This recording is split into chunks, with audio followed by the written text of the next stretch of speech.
और चीनी के बढ़ते दाम ने आम आदमी की मिठास फीकी कर दी। लेकिन अब चीनी की कीमतों को लेकर इंडस्ट्री की ओर से बड़ा बयान सामने आया है। आईएसएमए यानी कि Indian sugar and bio energy manufacturers association ने साफ कहा है कि देश में चीनी की कोई कमी नहीं है। उत्पादन और स्टॉक दोनों पर्याप्त हैं, फिर आखिर कीमतें क्यों बढ़ रही हैं? इस्मा ने इसके पीछे बल्क बाइंग को बड़ी वजह बताया है। तो वहीं अर्थशास्त्री इसके पीछे कालाबाजारी और जमाखोरी को जिम्मेदार जो है मान रहे हैं। उधर चीनी की महंगाई पर सियासत भी तेज हो गई है। देखिए,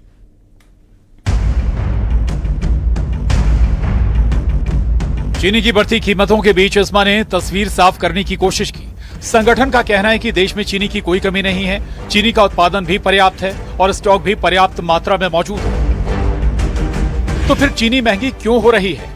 इस्मा के मुताबिक पिछले कुछ हफ्तों में बल्क बाइंग यानी बड़ी मात्रा में चीनी की खरीदारी बढ़ी है। इसी वजह से बाजार में कीमतों में उछाल देखने को मिला। यानी इस्मा की माने तो फिलहाल मामला कमी का नहीं बल्कि अचानक बढ़ी मांग और बड़ी मात्रा में खरीदारी का है। देश में चीनी की उपलब्धता पर्याप्त है। कीमतों में बढ़ोतरी का प्रमुख कारण पिछले कुछ हफ्तों में हुई बल्क बाइंग है, लेकिन अर्थशास्त्रियों की तस्वीर कुछ अलग है। दिल्ली विश्वविद्यालय की प्रोफेसर और अर्थशास्त्री दीप्ति तनेजा के मुताबिक ये सिर्फ एक साजिश है। कालाबाजारी और जमाखोरी का असर चीनी के उत्पादन पर पड़ा है। देखिए, बढ़ते चीनी के जो दाम हैं, इसके पीछे पूरा जमाखोरी कालाबाजारियों की एक साजिश है। और जो ये विपक्ष की तरफ से एक पहल चल पड़ी है ये दिखाने के लिए कि जो सरकार की जो E20 एथेनॉल ब्लेंडेड पेट्रोल वाली जो पॉलिसी है उसके चलते ये डोमेस्टिक बाजारों में चीनी की कमी आ रही है। चीनी की कीमतों में बढ़ोतरी का असर सिर्फ बाजार तक सीमित नहीं है, क्योंकि चीनी महंगी होगी तो मिठाई से लेकर चाय तक कई चीजों की लागत पर असर पड़ सकता है। और इसी मुद्दे को लेकर विपक्ष ने सरकार को घेरना शुरू कर दिया। महिलाओं को दिया क्या इन्होंने? दे क्या रहे हैं महिलाओं को? ये रसोई चलाना भारी हो गया। चीनी 42 रुपए से 70 रुपए पे चली गई 1.5 महीने के अंदर। प्याज की कीमतें लगातार बढ़ रही हैं।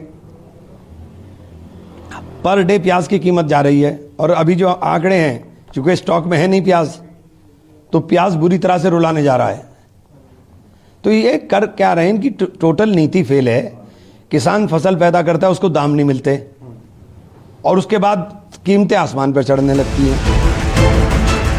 विपक्ष के हमले के बीच सरकार ने भी मोर्चा संभाल लिया है। केंद्रीय कृषि मंत्री शिवराज सिंह चौहान ने कहा कि जनता को परेशान होने की जरूरत नहीं है। सरकार जमाखोरों के खिलाफ तेजी से कार्रवाई कर रही है और जल्द ही कीमतें नियंत्रण में आएंगी। महंगी हो गई। अरे सब इंतजाम हो रहा है जी, चिंता मत करो। तो तस्वीर फिलहाल ये है। इस्मा कह रही है चीनी की कमी नहीं है, उत्पादन और स्टॉक पर्याप्त है। कीमतों में उछाल की वजह बल्क बाइंग है। अर्थशास्त्री कह रही हैं मौसम और सप्लाई की चुनौती भी कीमतों पर असर डाल रही है। विपक्ष महंगाई के मुद्दे पर सरकार को घेर रहा है और सरकार का दावा है कि जमाखोरों पर कार्रवाई हो रही है। अब बड़ा सवाल है, चीनी की कीमतों में आया ये उछाल आखिर कब थमेगा और आम आदमी को कब मिलेगी राहत? Bureau report, news 18। और चीनी के दाम बढ़े हैं, लेकिन आईएसएमए का कहना है कि देश में स्टॉक या उत्पादन की कोई भी बड़ी कमी नहीं है। सवाल है कि फिर आखिर क्यों कीमतें बढ़ रही हैं? इसके पीछे कई वजह हैं, जिनमें घरेलू चीनी उत्पादन शुरुआती अनुमान से कम रहा है। मौसम की मार से गन्ने की पैदावार घटी है और साथ ही साथ कम रिकवरी ने भी उत्पादन पर साफ तौर से असर डाला है। इसके अलावा त्योहारों के मौसम में खरीदारी भी बढ़ गई है। वहीं ब्राजील में कम उत्पादन से अंतर्राष्ट्रीय सप्लाई पर भी असर पड़ा है, जिसके चलते अंतर्राष्ट्रीय बाजार में चीनी की कीमत जो है $474 से बढ़कर करीब $552 प्रति टन पर पहुंच गई है।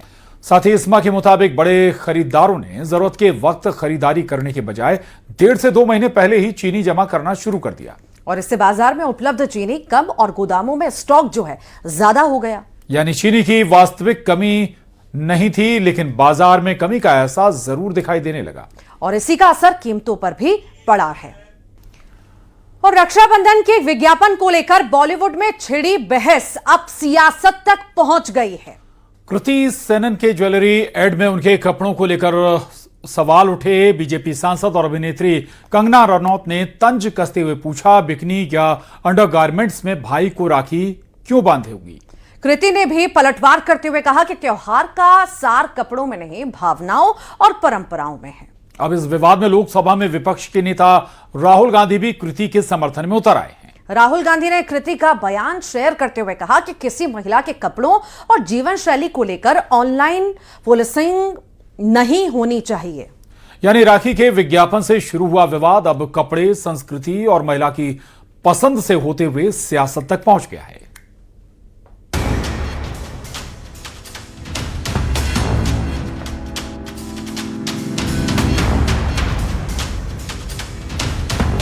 राखी का त्योहार, भाई की कलाई पर बहन का प्यार और इसी रिश्ते को दिखाने के लिए बनाया गया एक ज्वेलरी विज्ञापन।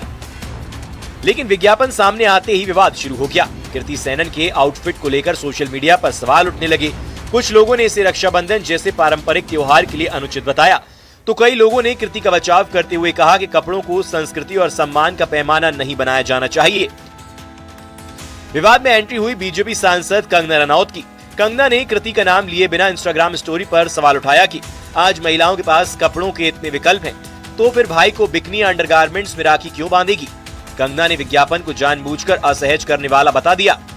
यानी कंगना के लिए सवाल सिर्फ कपड़ों का नहीं, बल्कि रक्षाबंधन जैसे त्योहार की प्रस्तुति और उसकी मर्यादा का है। कंगना का सवाल, कपड़े या मर्यादा। आज महिलाओं के पास कपड़ों के इतने विकल्प हैं, फिर आप बिकनी या अंडरगारमेंट्स में अपने भाई को राखी क्यों बांधेगी। ये विज्ञापन जानबूझकर असहज करने वाला लगता है। उधर कृति सेनन ने चुप रहने के बजाय जवाब देना चुना। कृति ने कहा, रक्षाबंधन सुरक्षा का बंधन है और बहनें भी एक दूसरे को राखी बांधती हैं। उन्होंने सवाल किया कि महिलाओं को क्या पहनना चाहिए, ये बताना आखिर कब बंद होगा।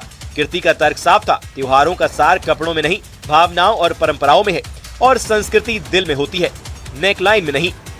कृति का पलटवार, संस्कृति दिल में, त्योहारों का सार कपड़ों में नहीं, भावनाओं और परंपराओं में है। महिलाओं को क्या पहनना चाहिए, यह बताना कब बंद करेंगे। संस्कृति और परंपरा दिल में होती है, नेकलाइन में नहीं।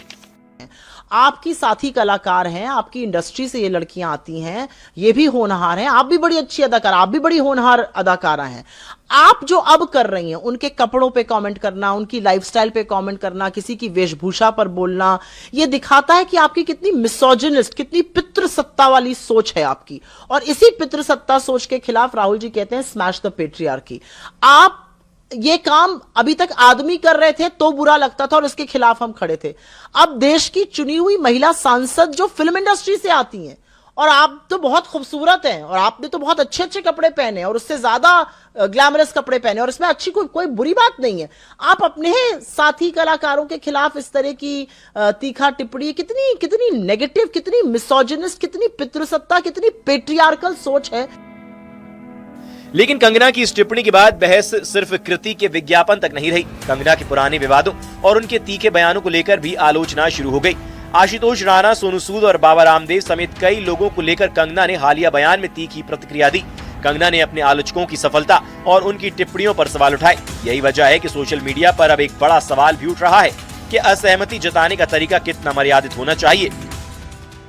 मैं देखती हूँ हर एक आए दिन ये इस तरह के लोग, चाहे वो आशुतोष राणा हो जो कहते हैं कि कुत्ते की तरह भौंकते हैं, चाहे सोनू सूद टाइप लोग हैं जो कहते हैं कि मुझे तरीका सीखना चाहिए, राखी सावंत टाइप लोग हैं जो मेरे चरित्र पर जो है हर तरीके की भद्दी टिप्पणी करते हैं, तापसी पन्नू टाइप लोग हैं जो मेरे माता पिता को, मेरी परवरिश को, मेरे बैकग्राउंड को अपमानित करते हैं।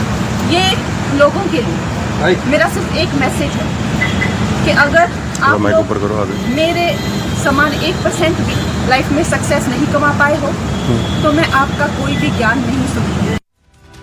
एक विज्ञापन से शुरू हुआ विवाद अब सिर्फ कृति के कपड़ों तक सीमित नहीं, बहस पहुंच गई है त्योहार, परंपरा, विज्ञापन की क्रिएटिविटी, आजादी और महिलाओं की पसंद तक। कंगना का सवाल है, त्योहार की मर्यादा कहाँ है? कृति का जवाब है, संस्कृति कपड़ों से नहीं भावनाओं से तय होती है। फिलहाल कृति सेनन का ये राखी विज्ञापन राखी के धागे से ज्यादा बहस का धागा जोड़ चुका है। रक्षाबंधन का ये विज्ञापन अब बॉलीवुड के एक ऐसे विवाद में बदल गया है जिसमें राखी से ज्यादा चर्चा कपड़ों की हो रही है। Bureau report, news 18।